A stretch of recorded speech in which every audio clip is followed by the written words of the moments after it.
Hai, balik lagi dengan gue Bayu Tabusala di Ekonom Pemalas. Kali ini gue mau bahas tentang pembelajaran yang gue dapatkan dari portofolio gue. Jadi ada beberapa dari kalian mungkin tahu bahwa gue hampir 10 tahun di bulan Juni harusnya ya. Sorry, Mei. Di bulan Mei gue mulai, dan kalau misalkan Mei lagi nanti tahun depan, insya Allah panjang umur, jadi kayak hampir nyaris 10 tahun. Tapi ini hampir 10 tahun portofolio gue, akhirnya gue berhasil rekap dan gue mendapatkan result yang menurut gue menarik banget sih. Kenapa menarik? Pertama karena kondisi gue saat ini gue hampir depression kayak waktu pas sebelumnya, karena gue beranggapan bahwa gue nggak sanggup sekali untuk memproduce better return. Dan kalau misalkan gue lihat lagi bahwa gue banyak banget melakukan kesalahan nyaris sampai 3 tahun terakhir.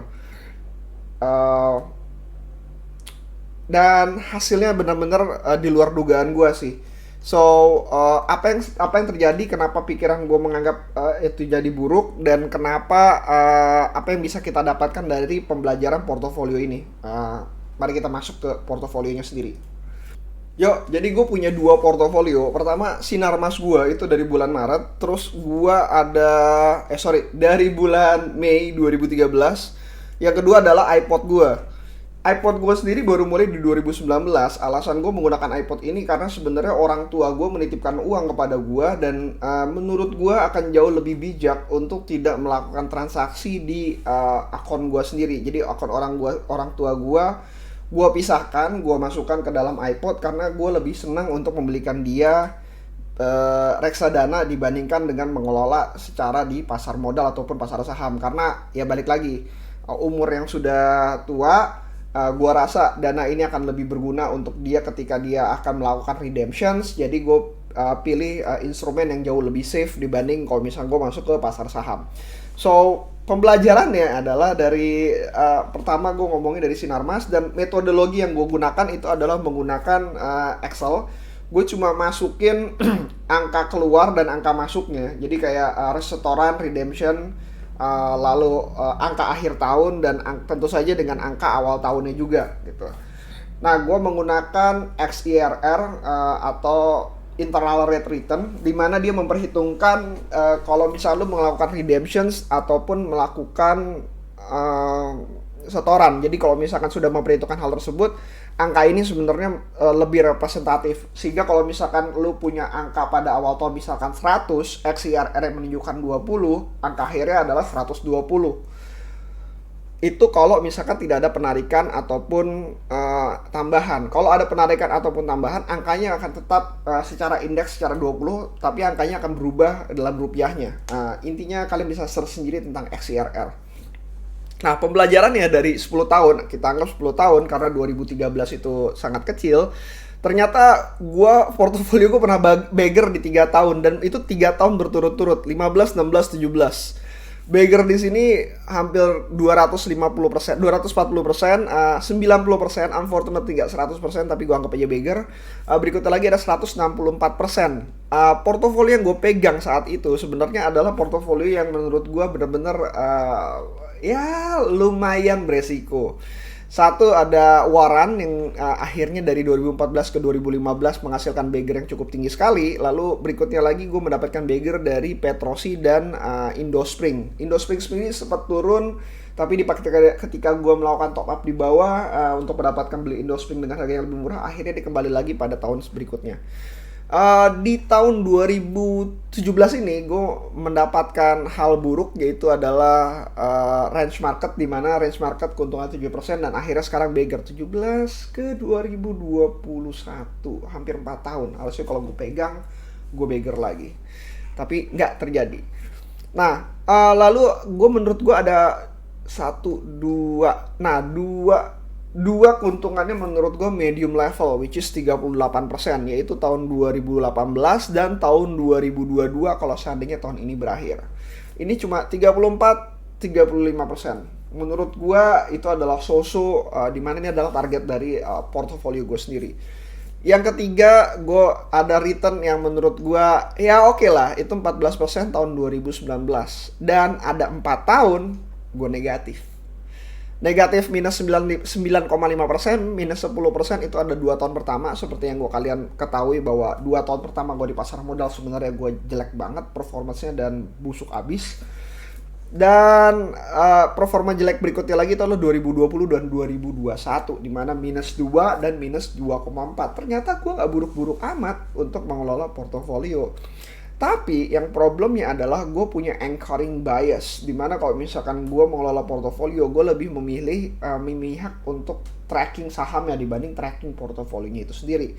Dan itu yang menyebabkan gue menganggap bahwa diri gue tuh sebenarnya kok jelek banget gue sebagai pengelola investor pasar modal gitu. 5 tahun terakhir kalau misalkan kita sebut dengan namanya CAGR, itu gue menghasilkan 15,3%, which is a modest return.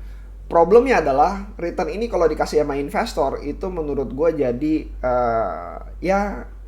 buruk lah. Kenapa? Karena gue mengutip 30% dari penghasilannya. Jadi kalau misal untuk investor, tingkat return pengembaliannya kurang lebih sekitar 10% year on year selama 5 tahun terakhir. Ya lebih tinggi dibanding deposito, lebih tinggi dibanding obligasi, tapi dengan tambahan return yang mungkin cuma 3-4% tersebut, resiko yang diambil benar-benar terlalu jauh. Akhirnya gue mesti melakukan rombak structure bagaimana caranya gue mulai berpikir. Nah, di sisi yang lain menariknya adalah di iPod tiba-tiba orang tua gue mengambil keputusan untuk tahun 2020, yaudah masukin aja ke pasar saham sehingga gue bisa menghasilkan pasar saham. Dan teknik pengelolaan dari akun utama gue dengan akun iPod ini sedikit berbeda, karena di iPod ini gue ngerasa bahwa gue bisa ngambil resiko yang jauh lebih besar lagi. Pertama karena dananya jauh lebih kecil dan menurut gue bisa gue dapatkan, gue bisa tutupin lah kalau orang tua gue butuh dengan akun utama gue. 2020, 2021, dan 2022 gue menghasilkan keuntungan yang benar-benar extraordinary berbanding terbalik dengan akun gue yang sebelumnya. Ingat, gue kasih kabar lagi, 2020, 2021 gue menghasilkan negatif 2 dan negatif 21. Tapi berbanding terbalik di iPod gue menghasilkan surplus 27%, 161 dan 161% year on year. Di 2022, instead gue mendapatkan 34, ternyata mendapatkan 48. Hampir mirip-mirip dengan portofolio utama gue. Nah, apa yang bisa jadi pembelajarannya? Pembelajaran adalah ketika di akun iPod ini, gue mengalami yang namanya ultra convictions lah. Jadi gue nggak melakukan diversifikasi. Diversifikasi gue lakukan masih di akun utama gue, which is gue pegang 2 atau 3 saham. Di akun iPod gue pegang cuma 1 ataupun 2 saham. Jadi gue cuma ngomong bahwa ada 1 saham yang safe bet, yang kedua adalah 1 riskier bet, sehingga gue bisa menghasilkan keuntungan yang benar-benar extraordinary. Dan mungkin ini akan gue pindah juga ke akun gue di main akun gue. Unfortunately-nya adalah ya jelek lah, bukan jelek dalam artian portofolio ini benar-benar jauh lebih kecil dibanding main account gue. Tapi ini adalah semua pembelajaran yang sebenarnya bisa kita dapatkan bahwa lu nggak perlu cari unnecessary bet atau diversification. Yang kalian butuh lakukan adalah temukan safe bet. Safe bet sebiji itu benar-benar bisa merubah hidup kalian. Gue ngerasa ini dari portofolio gue yang sebelumnya. Kita buang dengan warannya tersebut yang menghasilkan keuntungan 250%, tapi Petrosi, Indospring itu merupakan savior bet, dan menurut gue keuntungannya nggak jelek-jelek amat. Ya 90%, 164% is enough lah buat portofolio. Dan itu ya jauh lebih baik dibandingkan gue mendapatkan keuntungan minus 1 ataupun minus 2. Berikutnya lagi adalah pembelajarannya adalah jangan ngeliatin portofolio kalian tuh sebagai as is. Yang problemnya adalah ada beberapa dari kita, gua lebih tepat ya, itu gua melihat pertumbuhan dari sisi rupiah portofolio tersebut. Kenapa? Karena gua ngerasa gua butuh uang itu jauh lebih gede. Tapi 5 tahun di awal itu benar-benar gue sebenarnya bisa dikatakan gue nggak punya pekerjaan. Gue benar-benar 100% datang dari yang namanya pasar saham. Sehingga kalau misalnya kalian bisa seandainya kalian bisa lihat data transaksinya, gue banyak banget melakukan withdrawal pada tahun-tahun tersebut. Ya cukup lumayan gitu, Withdrawal ini terjadi karena gue butuh biaya hidup dan gue pasti akan ada keperluan satu dan lain halnya. Penghasilan gue dari sisi lain, misalkan gue punya wedding organizer ataupun gue punya bisnis bersama temen gue, benar-benar kayak penghasilan tersebut kurang menutupi dengan uh, pengeluaran gue saat itu. And then timbul lagi 2018 sampai tahun 2020, dimana withdrawalnya nggak banyak, nggak sebanyak 5 tahun di awal, tapi performance-nya jelek. So apparently kalau misalkan kalian mau compound, kalian punya portofolio, pastikan ketika kalian compound portofolio kalian itu tidak melakukan withdrawal yang unnecessary withdrawal. Cari pekerjaan sebelum kalian hidup dari pasar saham jauh lebih baik ketika melakukan withdrawal dari pasar saham. Karena 5 tahun di awal gue punya uang kecil banget, withdrawalnya ya nyaris sama kayak gaji gue tahun sekarang gitu. Pertumbuhan yang besar tersebut tidak bisa merepresentasikan nilai rupiah yang lebih baik, ketika gue mendapatkan portofolio gue sekarang walaupun keuntungan 30%, tapi dalam rupiah itu jauh lebih baik ketika dibandingkan pada zaman dulu waktu pas gue menghasilkan keuntungan extraordinary tadi. Nah, pembelajaran berikutnya lagi adalah dalam 5 tahun awal dan 5 tahun di akhir. 5 tahun di akhir itu adalah banyak banget aturan yang dilanggar, diversifikasi yang unnecessary diversifications, terus kalian melanggar aturan yang sudah dibuat. Lalu yang ini menurut gue adalah yang paling penting. Buffett bilang sih sebenarnya kalau misalkan bukan Buffett, Munger sendiri pernah bilang bahwa kalau misalkan lu sudah mendapatkan perusahaan yang bagus, lu nggak butuh melakukan unnecessary things to do, yaitu dengan cara menginterrupt compounding sistemnya.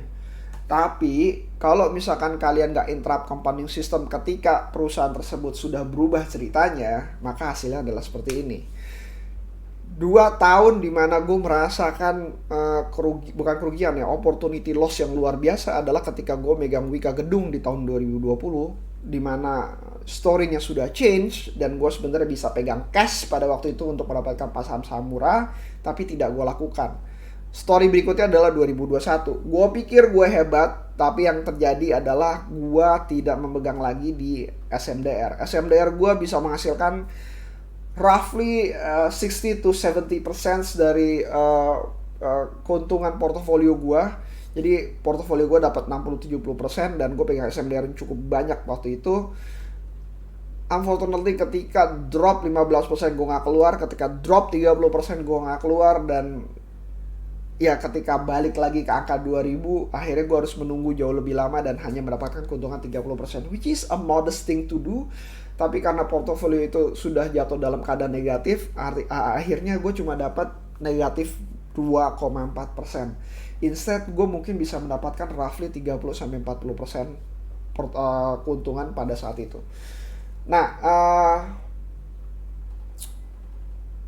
kalau ngelihat dari sini, bahwa gue pernah bicara bahwa gue pernah drop minus 20, minus 30% dalam satu waktu, ternyata nggak kelihatan dalam waktu tahunan. So apparently ketika lu sudah memilih saham dengan MOS yang cukup kuat, portofolio kalian at least on year on daily basis mungkin bakalan kena, tapi on year on year ataupun dalam a decade, kalian nggak akan menemukan negatif return yang cukup jelek lah gitu. Terbukti di portofolio gue negatif return paling jelek sekarang di minus 2 sama minus 2,4. Omit dengan 2 tahun pertama di mana gue benar-benar masih belajar. Kenyataannya bahwa daily return itu benar-benar bikin kalian kacau. Cari kesibukan yang lain, cari hal yang kalian bisa kerjakan. Pantau portofolio kalian mungkin kuartalan, dan ketika sudah kuartalan itu ya sudahlah, ambil keputusan secara kuartalan aja, nggak perlu menggunakan harian sebagai pengambilan keputusan, kecuali kalian punya trailing stop loss yang gue gunakan dalam portofolio kalian juga. In the end, kalau kalian merasa diri kalian jelek, cobain juga cara yang sama dengan gua. Kalian download semua portofolio kalian, lebih banyak download antara deposit dengan redemptions, cari tahu akhir tahun kalian punya portofolio berapa, pergunakan Excel kalian, hitung secara XLR. Mungkin kalian akan berpendapat bahwa kalian nggak seburuk itu juga, bahwa ya mungkin portofolio negatif, ternyata negatifnya tidak sebesar yang kalian duga karena ada satu hal seperti redemptions yang berakibat dalam bentuk rupiah kalian turun banyak, padahal secara portofolio sebenarnya nggak turun banyak gitu. In the end, stay safe, stay true to your convictions, dan perbesar MOS kalian. Kalau misalkan MOS kalian besar, resiko kalian terhadap return portfolio akan cukup kecil. Dan see you again next time. Kalau misalkan ada pertanyaan, bisa ke bayutabusala@gmail.com atau kalian bisa ke Instagram gua @bayutabusala. See you again next time. Bye.